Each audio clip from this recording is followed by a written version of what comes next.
think there's anything new that came out of Secretary Yellen's rhetoric this time? There is a general attempt to scale down the geopolitical and the geoeconomic standoff, but fundamentally nothing has changed. The CHIPS Act in the United States is a protectionist act.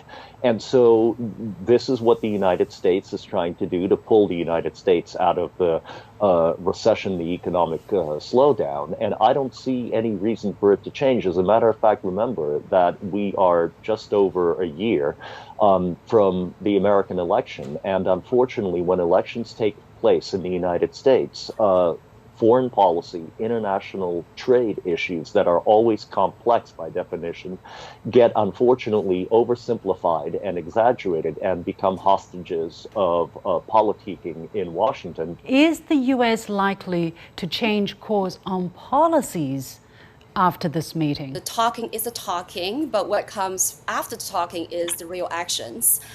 So I think, for one, when it comes to tariff issues, if the United States is really, clear on the no decoupling aspect, then I don't think they should continue to impose tariffs on over $300 billion worth of Chinese exports. So I think if there's any actions to show, the U.S. is not engaged in decoupling and do not want to gain economic advantages over China, then they should work on the tariffs.